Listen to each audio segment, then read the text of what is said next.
The other day I went out to check the mail and I found that an owl had been kind enough to puke up a pellet right on top of my mailbox. In southern Arizona, there's two culprits for this. One could be the barn owl, which I almost never see and have never seen around my house, or it could be the great horned owl, which I see all the time and who frequently hoot around my house at night. Their frequency around here makes me think it's probably the great horned owl who left me this little present on my mailbox. I can tell it's an owl pellet and not a hawk pellet because other birds, raptors, also cough up pellets. You can tell it's an owl pellet by the bones. Hawks cough up tighter pellets that don't have so many bones. The owl pellet was very dense and hard.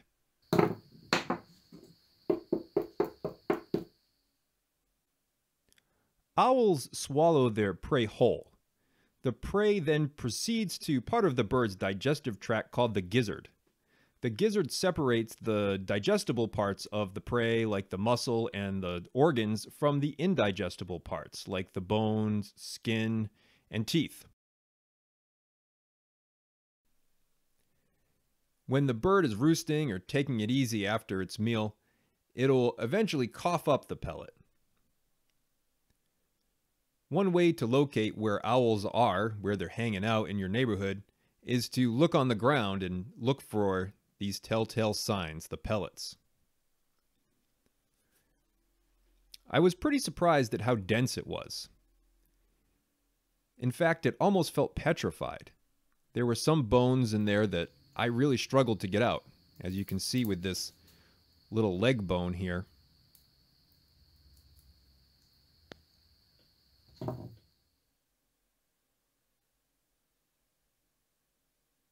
It was difficult to identify what this owl's meal had been.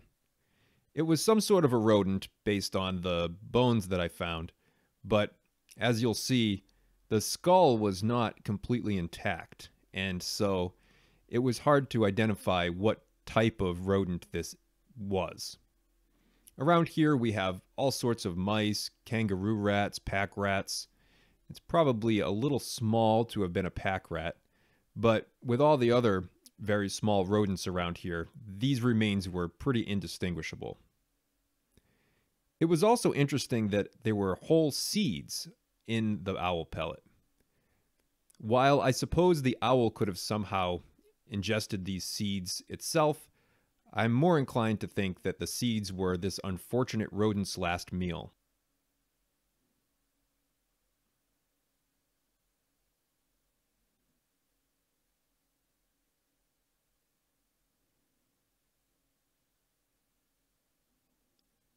The bones were quite compacted, and some of them were broken and crushed. Presumably this was what happened when the owl caught the prey and then swallowed it whole. After I dissected the pellet, I separated the pieces into 4 sorted piles.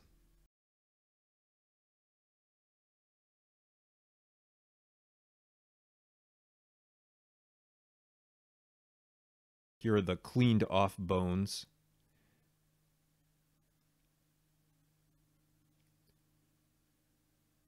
Here were the bones that still had pieces of soft tissue attached.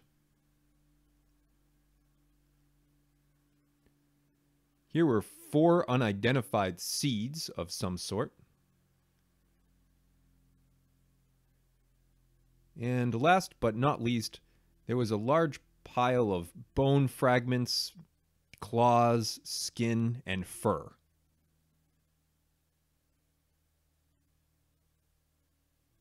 I put a little piece of the fur under a microscope and magnified it to 250 times. It wasn't that easy to focus on because it was quite dense and the light from the microscope did not pass through it easily. But you can see the fibers of the hairs and other little bits that are compacted in the soft tissue part of the owl pellet. Here's another shot of some soft tissue. You can barely make out some perhaps little cells in there. To try to ascertain what type of seeds were in the owl pellet, I am sprouting them in a cup. And I will find out what type of plant it was eventually. Thanks for watching this video. If you enjoyed it, please like and subscribe.